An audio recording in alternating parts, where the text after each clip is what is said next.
नमस्कार दोस्तों, स्वागत है आपका हमारे YouTube चैनल विधिलॉजी पर। उम्मीद है आप लोगों ने MPADPO और MPDLO के लिए प्रिपरेशन शुरू कर दी होंगी। अगर आप यह सोच रहे हैं कि जो एग्ज़ाम डेट है वो अनाउंस नहीं हुई है तो हो सकता है एग्ज़ाम 4 महीने बाद या 6 महीने बाद होने वाली हो, तो ऐसा बिल्कुल नहीं है। हो सकता है एग्ज़ाम 2 महीने के अंदर भी हो सकती है। तो इसलिए आप उसकी जो प्रिपरेशन है वो आज से और अभी से शुरू कीजिए। अगर कोई एक्ट में आपको कोई डाउट है या कोई प्रॉब्लम है तो आप हमसे हमारे कमेंट सेक्शन में ऐसा कोई भी डाउट या जो प्रॉब्लम है वो आप हमसे पूछ सकते हैं। इसके साथ ही अगर आप MPADPO की क्लासेस ज्वाइन करना चाहते हैं तो इस वीडियो के डिस्क्रिप्शन बॉक्स में टेलीग्राम चैनल की लिंक दी गई है, आप वो चैनल ज्वाइन कर लीजिए। आपको क्लासेस से रिलेटेड जो भी इन्फॉर्मेशन है वो वहाँ पर प्रोवाइड कर दी जाएंगी। अब बात करते हैं आज के एक्ट के बारे में। तो आज हम शुरू करने वाले हैं protection of childrens from sexual offences act 2012 यानी कि पॉस्को एक्ट 2012। यह अधिनियम बच्चों के लिए स्पेशल प्रोविजंस इसके द्वारा किए गए। इसका उद्देश्य था जो बच्चों के विरुद्ध जो अपराध होते हैं यानी कि सेक्सुअल ऑफेंसेस यानी कि सेक्सुअल हैरासमेंट या सेक्सुअल असॉल्ट या पोर्नोग्राफिक रिलेटेड जो अपराध हैं उसको रोका जा सके, उसके ऊपर कड़ी से कड़ी सज़ा का प्रावधान किया जा सके। इसलिए जो है यह एक्ट बनाया गया और इस एक्ट के माध्यम से विशेष न्यायालय यानी कि स्पेशल कोर्ट इस्टेब्लिश किए गए इन मैटर्स को जो है ट्रायल करने के लिए, विचारण के लिए। तो देखा जाए दोस्तों तो ऐसा नहीं है कि इसके पहले प्रोविज़न नहीं थे। इसके पहले जो बच्चों के खिलाफ जो अपराध होते थे वो IPC में ही डील किए जाते थे। जो सेक्सुअल ऑफेंसेस होते थे वह IPC सेक्शन 354 या 376 जो है उसी के अंदर जो है उसको डील किया जाता था। तो उसकी वजह से जो डिले होता था जस्टिस में, इस वजह से जो है बच्चों से रिलेटेड जो ऑफेंसेस हैं, सेक्सुअल ऑफेंसेस से रिलेटेड, उन्हें एक अलग एक्ट बनाकर उसके अंदर उसके लिए प्रोविज़न किए गए। जब 2012 में ये एक्ट बनाया तो इसमें जो है स्ट्रिक्ट प्रोविज़न्स किए गए, स्ट्रिक्ट जो है पेनल्टीज़ और पनिशमेंट का प्रावधान किया गया ताकि जो ये ऑफेंसेस है बच्चों के विरुद्ध, जो सेक्सुअल ऑफेंसेस है, इनमें जो है कमी आए या इनको ख़त्म किया जा सके। लेकिन क्या 2012 में ये एक्ट आने के बाद यह जो अपराध थे ये क्या कम हो सके? तो अगर एक डेटा देखें 2012 से 16 का, तो लगभग जो है उस वक्त 2012 से 16 के बीच में जो है 7,000 के लगभग जो केस हैं पॉस्को एक्ट के अंदर रजिस्टर हुए हैं और उनमें से 85% केस जो थे 2016 तक पेंडिंग थे। उसके बाद का अगर हम डेटा देखें तो 2017 से लेकर 2019 के बीच में 45% का जो ग्रोथ हुआ है वो 2017 से 19 के बीच में 45% यानी कि पूरे 45% इंक्रीज़ हुआ है क्राइम रेट पॉस्को एक्ट के अंतर्गत। जो मामले थे, जो 32,000 केसेस थे 2017 तक, वह 2019 में बढ़कर 45,000 से भी ऊपर हो गए हैं। तो पॉस्को एक्ट के होने के बावजूद भी जो ऑफेंसेस थे, जो क्राइम थे, वो कम नहीं हो रहे हैं। इस वजह से इसके अंदर अमेंडमेंट की मांग उठी और 2018 में इसके अंदर अमेंडमेंट किया गया।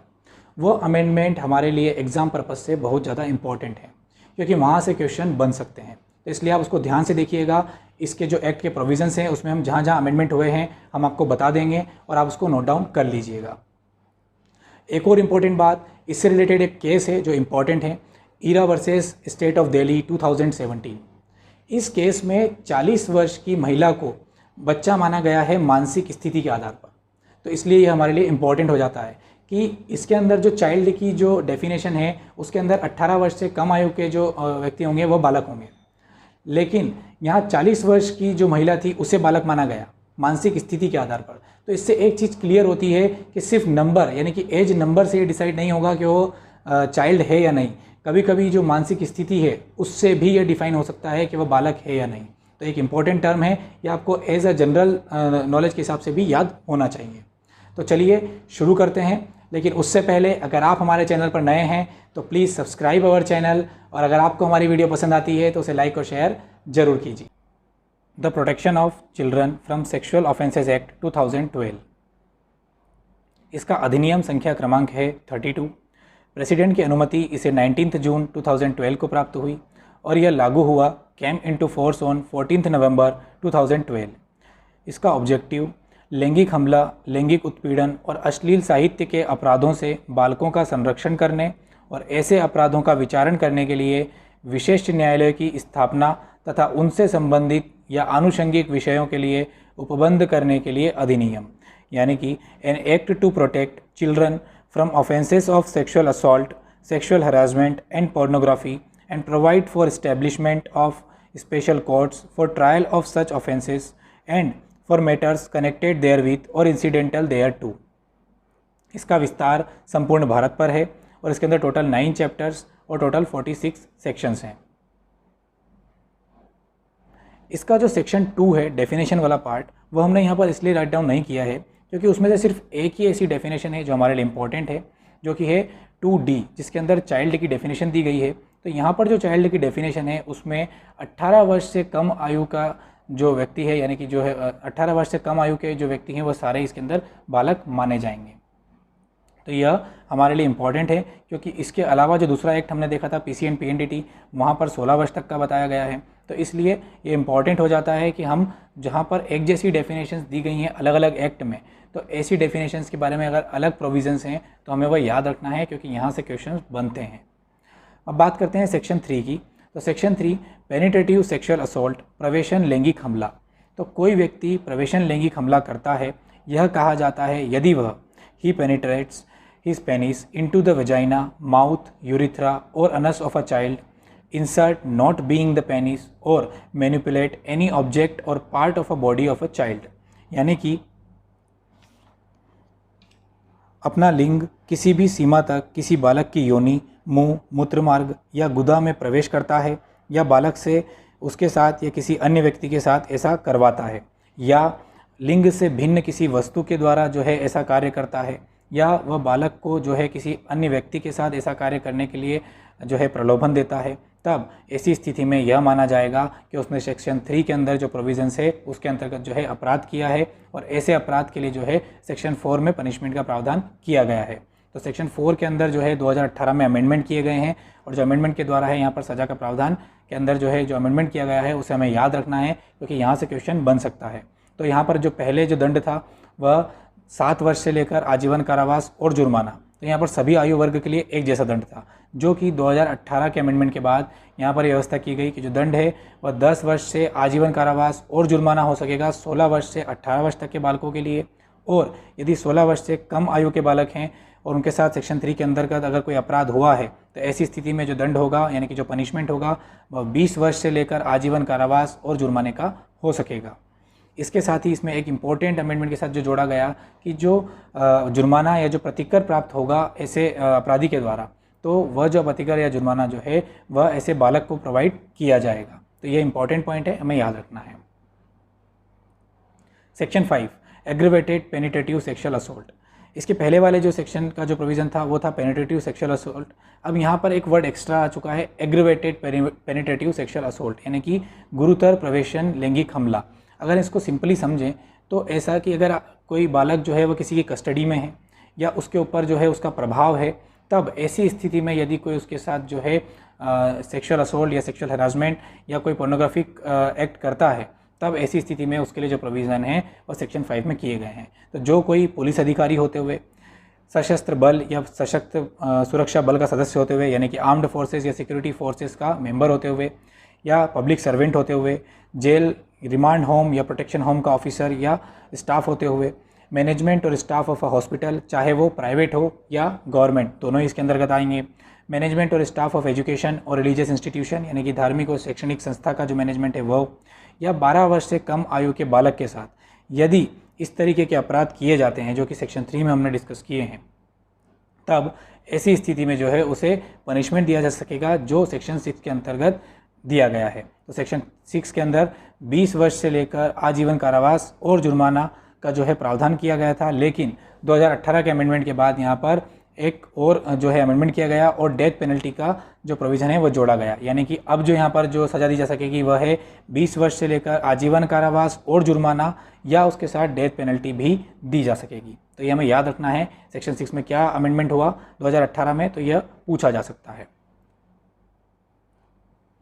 सेक्शन 7 सेक्सुअल असॉल्ट, यानी कि लैंगिक हमला। तो जो कोई with sexual intent touches vagina, penis, anus और breast of child which involves physical contact without penetration, प्रवेशन के बिना, is said to commit sexual assault. यहाँ पर बताया गया है कि प्रवेशन के बिना, यानी कि विदाउट पेनिट्रेशन, यदि वह जो है बालक के साथ इस तरीके का कोई अपराध करता है कि वह उसको उसकी वजाइना या पेनिस या अनस या ब्रेस्ट को जो है स्पर्श करता है, तब जो है फिजिकल कांटेक्ट बनाता है बिना प्रवेशन के, तो ऐसी स्थिति में यह माना जाएगा कि वह सेक्सुअल असॉल्ट यानी कि लैंगिक हमला कर रहा है। तो इसके लिए जो सज़ा का प्रावधान है वह सेक्शन 8 में दिया गया है, जो कि 3 वर्ष से लेकर 5 वर्ष तक का कारावास और जुर्माने से दंडित किया जा सकेगा। तो इसके अंदर कोई अमेंडमेंट नहीं किया गया है। Section 9 aggravated sexual assault. उधर जो हमने देखा वह सेक्सुअल असोल्ट था, यहाँ एग्रेवेटेड यानी कि गुरुतर लैंगिक हमला क्या होगा, तो यहाँ भी वही कि जो कोई पुलिस अधिकारी होते हुए, सशस्त्र बल या सुरक्षा बल का सदस्य होते हुए, लोक सेवक होते हुए, jail, remand home, protection home का ऑफिसर होते हुए, मैनेजमेंट और स्टाफ ऑफ हॉस्पिटल, प्राइवेट और गवर्नमेंट, मैनेजमेंट और स्टाफ ऑफ एजुकेशन और रिलीजियस इंस्टीट्यूशन, 12 वर्ष से कम आयु के बालक के साथ जो है ऐसा कोई अपराध करता है जो इस अधिनियम के अंतर्गत प्रावधानित किया गया है, तब ऐसी स्थिति में उसे जो है सेक्शन 10 के अंदर जो है पनिशमेंट प्रोवाइड किया गया है, उससे दंडित किया जा सकेगा। तो वह जो पनिशमेंट है वह हो सकेगा 5 वर्ष से लेकर 7 वर्ष तक का कारावास और जुर्माना। यहाँ पर भी कोई अमेंडमेंट नहीं है, सिर्फ सेक्शन 9 के अंदर कुछ अलग से इसमें अमेंडमेंट दिए गए हैं, तो वह आप एक बार रीड कर सकते हैं, वो इतने इंपॉर्टेंट नहीं है, इसलिए हमने उसे यहाँ पर राइट डाउन नहीं किया है। Section 11 sexual harassment. कोई व्यक्ति कोई शब्द कहता है या कोई ध्वनि या अंग विक्षेप करता है, यानी कि कोई अटर्स अ वर्ड और अ साउंड, या फिर कोई गेस्चर के माध्यम से या कोई वस्तु या शरीर का भाग इस आशय के साथ प्रदर्शित करता है कि बालक द्वारा ऐसा शब्द या ध्वनि सुनी जाएगी, या ऐसा अंग विक्षेप या वस्तु या शरीर पर का भाग देखा जाएगा, या किसी बालक को उसके शरीर या उसके शरीर का कोई भाग प्रदर्शित करवाता है जिससे उसको ऐसे व्यक्ति या अन्य व्यक्ति द्वारा देखा जा सके, या बालक को या तो सीधे या इलेक्ट्रॉनिक या अंकीय किसी अन्य साधनों के माध्यम से बार बार या निरंतर पीछा करता है या देखता है या संपर्क करता है। फॉर एग्जांपल सोशल मीडिया के माध्यम से यदि उसे वो फॉलो कर रहा है या उसे वॉच कर रहा है, तब जो है वह इस अधिनियम के अंतर्गत आएगा। फिल्म या अंकीय या किसी अन्य पद्धति के माध्यम से वास्तविक या गढ़े हुए यानी कि फैब्रिकेटेड चित्रण को मीडिया के किसी रूप में उपयोग करने की धमकी देता है, यानी कि या वह जो है वह बालक की किसी जो है अश्लील तरीके की फिल्म बना लेता है और उस माध्यम से या तो उसको फैब्रिकेट करता है यानी कि उसको गढ़ लेता है, तब उसको ब्लैकमेल करता है कोई जो है अनैतिक कार्य करने के लिए, या फिर अश्लील प्रयोजनों यानी कि पोर्नोग्राफी पर्पस के लिए किसी बालक को प्रलोभन देता है या उसे पारितोषण देने का जो है प्रलोभन देता है, तो वह जो है इस अधिनियम के अंतर्गत, इस धारा के अंतर्गत यह माना जाएगा कि उसने सेक्शन 11 के अंतर्गत अपराध किया है। यहाँ पर एक और इम्पॉर्टेंट बात कि कोई प्रश्न जिसमें सेक्सुअल हैरासमेंट अंतर्वलित है, यानी कि किसी प्रश्न में सेक्सुअल हैरासमेंट है या नहीं, यह तय करने के लिए यह माना जाएगा कि वह जो प्रश्न है वह फैक्ट का, तथ्य का प्रश्न है।